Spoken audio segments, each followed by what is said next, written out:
preparing to join the conflict between Israel and Hamas. How do I know this? No, it wasn't leaked on War Thunder. No, I don't have some unique relationship with some high-ranking person in the Pentagon. Is it the stories about the U.S. naval ship shooting down missiles and rockets heading into Israel and potentially some aimed at the ship? No. Is it because of the uptick in attacks on military posts throughout the Middle East? No. It's because two generals in two different branches put out two memos, one canceling a birthday party and one really screwing up about 400 Soldiers Day. Let's talk about the canceled birthday because I find that interesting. A two-star Marine general of CENTCOM put out a notice stating that a birthday party was going to be canceled, but not just any birthday party. This is like the best thing ever. I haven't even read this memorandum yet, but this is like the best thing ever, at least in my opinion.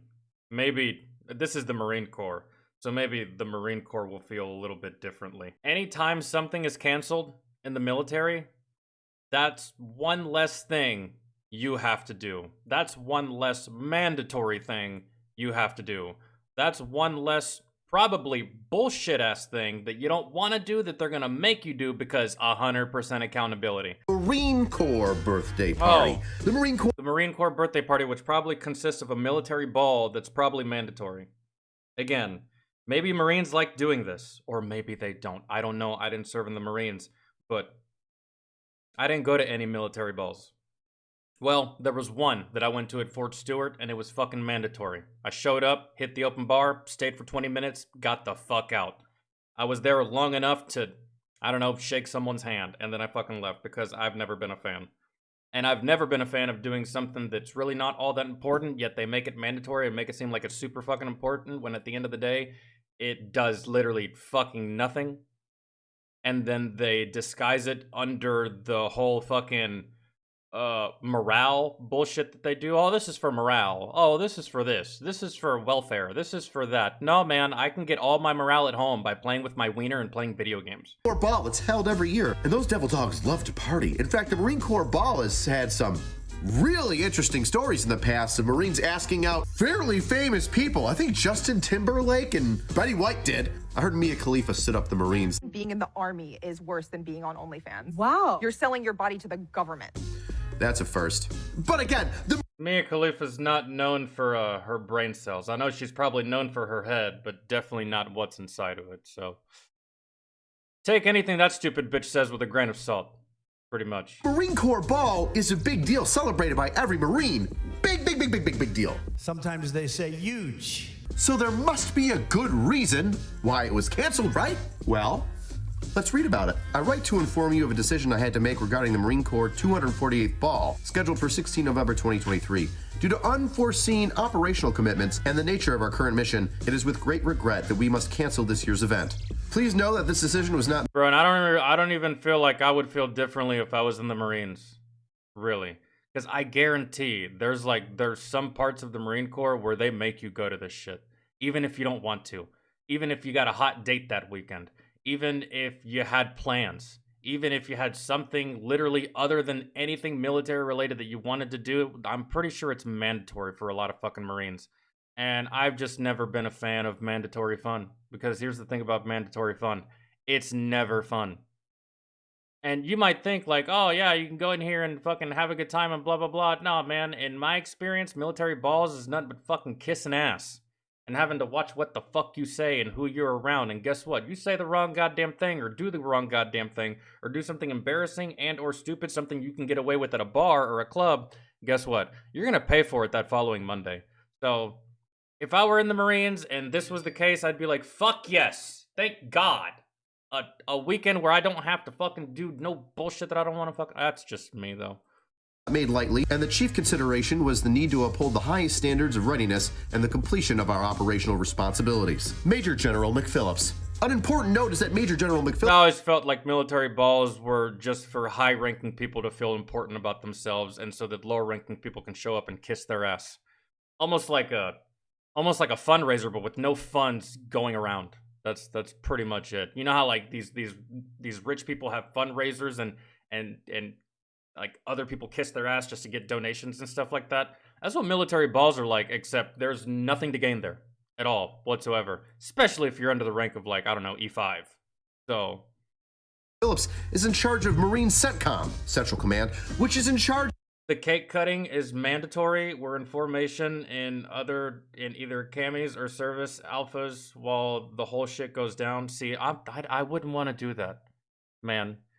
I would not want to do that. Like, my first duty station, the military balls that we had were optional. And I'm really surprised that little fucking Mighty Mouse didn't make it mandatory. Because that motherfucker was all about kissing the ass of the battalion commander. It was just gross. But at my second duty station, they did make the military ball mandatory, except it wasn't like, we didn't have to wear it was formal wear. We didn't have to come in our Class A's. Or at the time, dress blues or whatever the fuck. I wasn't showing up in dress blues anyways because I didn't have any, because if it's not issued, I'm not buying it. The military could suck my ass. So I don't know, man. It was just never like, bro, if it's the weekend, yeah, just put the invite out and I'll show up if I fucking want to, really. Again, I was never really the Steve Rogers type, bro. Like, I didn't bleed red, white, and blue, man. Like, at the end of the day, the military really was just a job for me. It was just an occupation that was putting money in my bank account. I didn't really love it like that. Of Central Asia, you know, the Middle East. Canceling one of the most important traditions for operational readiness. The area of which you operate is the middle of the East, which, if I'm not completely brain dead, is in a little bit of turmoil right now. Yeah, now, I like to compare the United States Marines to a quick reaction force. Similar to the 82nd Airborne of the United States Army, Marine units in the 82nd Airborne are supposed to be able to pick up and be dropped off anywhere in the world, mission ready, within about 72 hours, if I'm not 72 mistaken. hours. God, I don't want to be wrong. The whole 82nd Division is going to come shit on my page. I thought it was within 72 hours as well. Really. I mean, within 18 hours, that is like wishful thinking, bro. That is very wishful thinking. Hell, the goddamn flight to Afghanistan takes damn near almost 18 hours, and guess what? You got fucking layovers. Layovers. Like, you're ready to deploy within 18 hours, but from leaving America to touching boots on ground in another country is going to take at the very least 72. Man, you don't get direct flights when you're in the fucking service. Now we know special operations soldiers are already there assisting and guiding troops from, I would assume, Israel. If it's both sides, well, that probably wouldn't be a first. Looking at you, CIA. But that's just the first memo we're going to talk about of the two. And this one's the cancellation of a major holiday for readiness in an area where shit's popping off. And if the birthday is only 2 weeks away, perhaps the Marine Corps is telling us that shit's about to get real. Now, the second thing is from the United States Army stating, hey, we're going to create 400 new recruiters. It's going to be 800 by December. Wow. That seems like a lot of recruiters. You might be saying to yourself, well, 400 recruiters right now is a real big bump in recruiters. So you're like, why do we want more recruiters? So you can get more soldiers, because we're about to go into combat. Right now, while a powder keg in the Middle East is about to explode, and the Marine Corps... It doesn't really, like Angry Cop said, he's like, I'm not no fucking genius here, but it makes sense. And all you have to do, no one, when it comes to the military and what they're gonna do, you don't really have to wait on fucking mainstream media to tell you. You really don't have to wait on a memo. You really don't have to wait on any kind of verbal confirmation. Just look at what they're doing. Look at the actions they're taking. Look at the pieces that they're moving on the chessboard, and you can pretty much deduce pretty easy what's about to happen. Corps, potentially, possibly, Jay, what's is up? preparing to be deployed there because CENTCOM canceled the Marine Corps birthday celebration. A number of these soldiers were already slotted to go to drill school, but then told, no, you're not going to drill school anymore. You're not going to be a drill sergeant. We're going to put you in recruiter school. Oh, by the way, you've got 2 weeks to get there. Hold on. Recruiting school orders 7 days out, so just got an email saying I have to report to recruiting school. Dude, imagine you're getting ready to become a drill instructor, and then they tell you, hey, you're going to be a recruiter. Recruiter is a shitty job, bro. It is. It really is. Like, I've been in the service before, and I've talked to many of recruiters. My dad was a recruiter back in his time in the service. I have family members that have been recruiters. I've had friends of the family that have been recruiters. And literally every time I've talked to a recruiter, they said that it is the worst fucking job they've ever had to do in the service. Man, it's just like, ugh. Fucking ugh. Yeah, it's probably a little less stressful and a little more relaxed than being a drill instructor, but nah, hell nah, man. The only other job I wouldn't want to do aside from being a recruiter would probably be like, funeral detail, which I did do, and the messenger. I don't know what that job's called, but the people that go to your front door and say, with the folded flag and say, ma'am, sir, we regret to inform you that your loved one, blah, blah, blah, was lost on this day, all this stuff. Yeah, I wouldn't want to do that job either. That, funeral detail, which I did do, and then recruiter. Like, those jobs fucking blow. Ugh. That's right. 2 weeks. 400 soldiers, in the middle of doing whatever the fuck they've been doing, were given orders telling them that they are to report to recruiting school in the next 15 days. Fuck your family. Fuck childcare or the job that your spouse had. Yep. You better get up and get out of wherever the fuck you're at and go to recruiter school. So you got 2 weeks to pick up all your shit. Wife, kids, all that stuff. And go to a different location. And then after that, you're in limbo and have to wait for more orders to go to another location. Just, that fucking sucks. That fucking blows. What's wrong with everything, TSV? I mean, it's literally in the name. Funeral detail. The fuck would you want to do that for? For what purpose? For why? Who would want to do that? I haven't met one single person that was like, man, you know what I want to do? Instead of, going to the range and shooting cool-ass weapons, instead of getting some badass training, instead of, furthering my career and doing some cool-ass shit and taking some cool-ass courses, I want to do funeral detail. I want to spend all day around sorrow, sadness, and death. Yeah, that's what I want to do. Said no one ever, TSV. That's exactly what's wrong with it. And then, God knows where you're going to be stationed to do recruiting. Are you in Alaska? Are you in Florida? I hope you like Fort Leonard Wood, Missouri. Fort Leonard Wood, Missouri. Good God, that place is off. Have fun at St. Roberts. St. Roberts fucking sucks, man. Ooh, you better hope you don't get fucking Fort Leonard Wood. And honestly, the entire thing reeks of desperation because if you are an E5, it states in the memo, a sergeant, the second that you pass and graduate from recruiter school, recruiter training, you will be promoted to staff sergeant. That's significant. But wait, there's more. If you get 24 enlistments in your first year of being a recruiter, which is not easy, don't fall for it, gang. Don't fall for it. Then you will be promoted to Sergeant First Class, E7. So in reality, you could only be in the Army for... That's a fucking pipe dream. In reality, yeah, you could be in the Army for literally, 6 years or less and become a Sergeant First Class. That's fine. I wish this dog would shut the fuck up. You could be in the military for 6 years or less probably and become a Sergeant First Class. That's fucking crazy. That's fucking crazy. For those of you who've never don't know anything about the military, you know how long it takes to reach the rank of Sergeant First Class? Getting to E6, difficult, but you can get there just on your own merit, right? And your own prerequisites and your own accomplishments. Getting to E7, there is a wait list. There are slots that if all the E7 slots are filled, it doesn't matter if you go to the board and pass the board and you went to the range, you did your PT test, you have all your correspondence courses, you did everything. It doesn't matter if you're ready to be at E7. If there's no slots available, you're not making E7, which is why you see a lot of people in the service that they've been in the military for 12, 13, 14 years and are still at E6 because there's not enough slots for E7.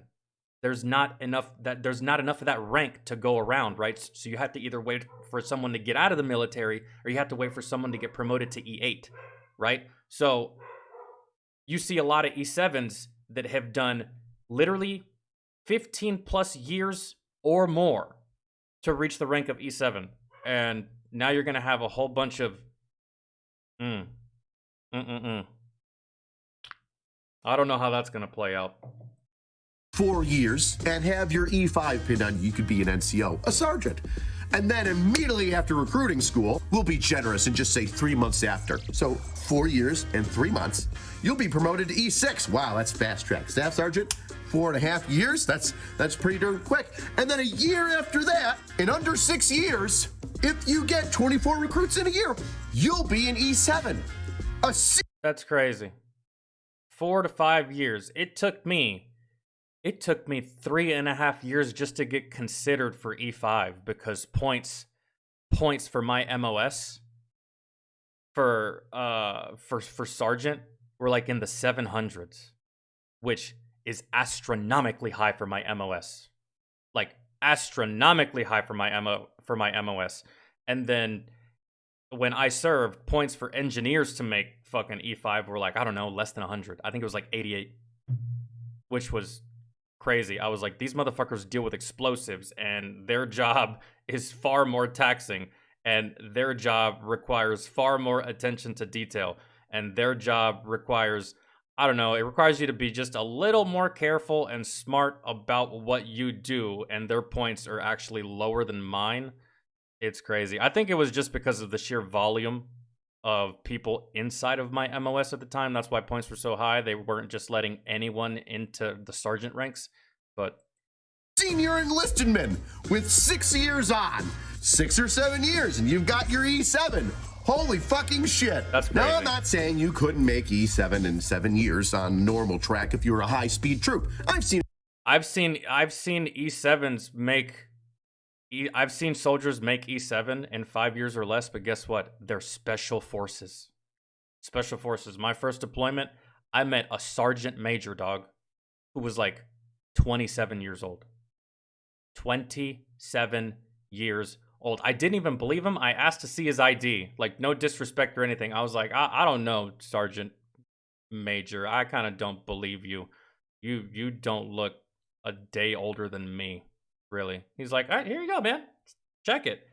Legit. He was like 27, 28 years old. Sergeant Major. You can fast track hella fucking hard in special operations, but that's the only way.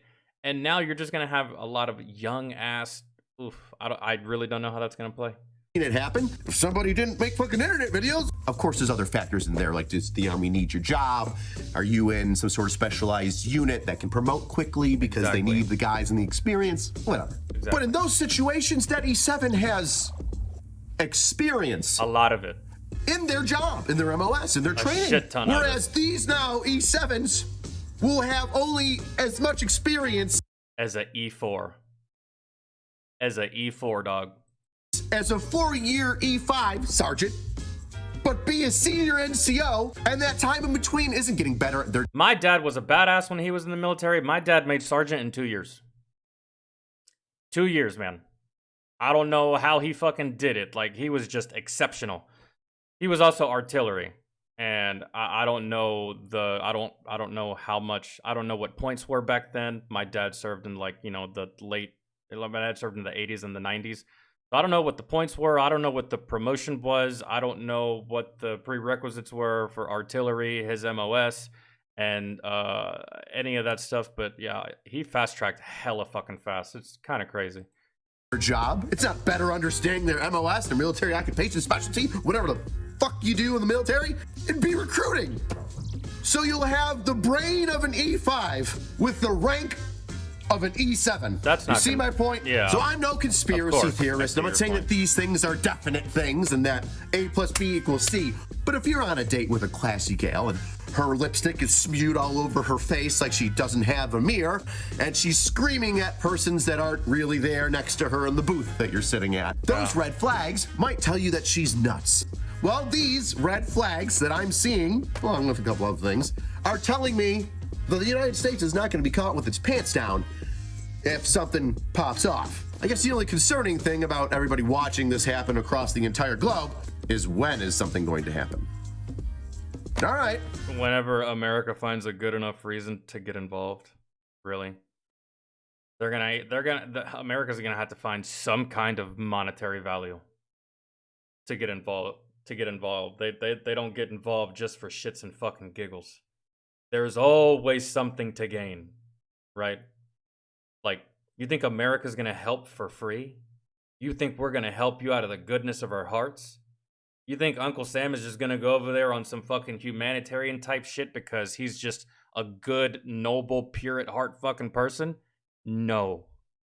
That's not the way America operates. That's not the way our military operates. We're gonna have something to fucking gain, not just helping an ally. That's too simple, and that gives us nothing. The America doesn't do anything for nothing. We never have, we never will. See you next time, weirdos. Oh, and subscribe. I pissed off YouTube, and now the only people that are seeing this shit are people that subscribe. Send it to a battle buddy. Leave a comment telling me how stupid I am. Is the echo gone? I feel like I've solved the echo. I put up fucking sound blankets everywhere. Wait, sound blankets? Whatever happened to the sound pads? We got blankets now? Whatever happened to the soundproof paneling? Is this like a new thing that I must have missed on? I've never used any kind of soundproofing, and I don't really feel like it's ever hindered me. Because I'm not inside of an empty room. I mean, I am in a room by myself, but I mean, it's furnished, so there's no reason for an echo. At least I don't think. It's actually really hard to rank up in the Marines, from what I've heard and from what I've seen. Like, incredibly difficult to rank up in the Marines. I feel like it's harder to rank up in the Marines than it is in the Army. And well, yeah, I want to say the Air Force too. Because the Air Force, it's kind of strange. The Air Force, they take a test. I don't even think they do like a board. Like, you stand in front of like 3 high-ranking motherfuckers. They ask you questions. You do facing movements. You recite the Soldier's Creed, the NCO Creed, your general orders and stuff like that. And sometimes they just might give you a bullshit board and ask you, like, I don't know, what's your name and rank, and they'll be like, okay, cool, you're good, bye. I've literally seen that happen inside of a board before. But from my experience and my knowledge, I've always felt like it's harder to rank up in the Marines than it is in literally any other branch. That's a lot of recruiters, and that's going to be a lot of motherfuckers visiting mental health, I'll tell you that. Because recruitment is just... it's so... But at the same time, I truly don't see a lot of these motherfuckers getting 24 recruits on their own. Like, that just defeats the purpose. For anyone thinking that they're going to become a recruiter and they're just going to get handed E6, and then after getting E6, they'll get 24 recruits under their belt and make E7. They're getting 400 recruiters. At max, 800. That's 800 motherfuckers competing for the same exact thing. You really think you're going to get 24 recruits? Man, I've literally seen recruiters that go like, I don't know, a whole fucking year without getting 10. Man, so I don't know. It seems kind of like a pipe dream, but it can happen. I mean, who fucking knows? All I know is that if they're going to boost these recruiter numbers, they need to go ahead and boost these fucking recruiting commercials and make them less fucking stupid. And I don't know, make them more badass and give, you know, the civilian population an incentive to fucking join, I suppose. I didn't need a commercial, really. I just followed in my dad's footsteps. Not everyone's like that. Some people need an incentive. And what are the bonuses going to look like? That's another thing. You're getting 400 recruiters to try to recruit a whole bunch of fucking soldiers just in case some shit pops off in the Middle East. So that means that you're going to be recruiting people for possible wartime conflict, right? So there might not be any bonuses because we're not actually in a conflict yet. This just might be something that the military is doing to try to get more soldiers but not have to spend the same amount of money. Because I know that if you joined during the Iraq War or during the Afghanistan campaign, you were getting a bonus, bro. Unless you just picked one of those MOSs that just like it was like a no-go kind of thing, because there were MOSs that didn't give you a bonus. And I mean, hell, there were certain branches that wouldn't give you a bonus or whatever, and it really just all depended. But joining during wartime, you have a higher chance for a bonus. Recruiting all of these soldiers before wartime even starts, before conflict even happens, you're not going to see very many bonuses for these recruits. So where's the incentive? Where's the incentive? Have they even planned for that? I don't know. Probably not. What kind of bonus? Senzu, money. Money. That's the bonus. Fucking money, man. Do you really think soldiers join the army because they love this country so goddamn much that they'll do it for free? Absolutely fucking not. Absolutely fucking not. How much? It depends. It depends on your MOS. It depends on your ASVAB score. It depends on a whole bunch of shit. For me, when I joined, I got a $20,000 bonus. And you may be thinking, holy shit, that's fucking a lot. No.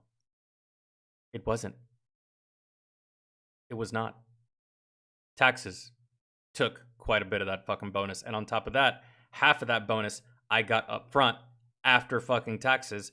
And the other half of that bonus, which would have been 10 grand, was actually 8 grand. And that 8 grand was given to me in increments of my contract. So my first contract was 3 years.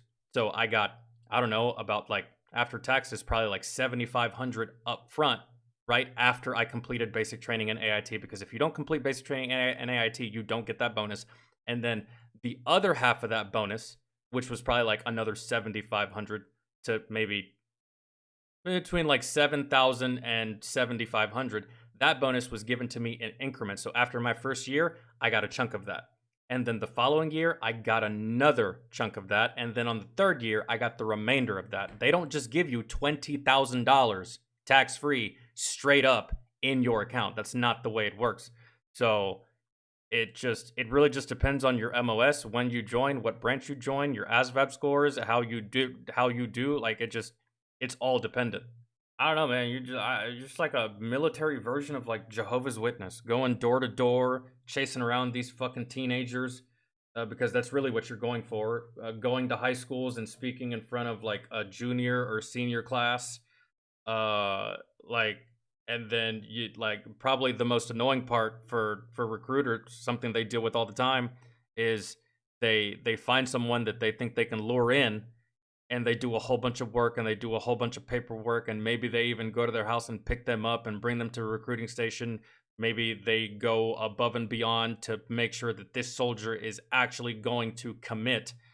And then the future soldier says, you know what? I changed my mind. So you just did a whole bunch of fucking work on on salary pay, by the way, a whole bunch of fucking work for nothing.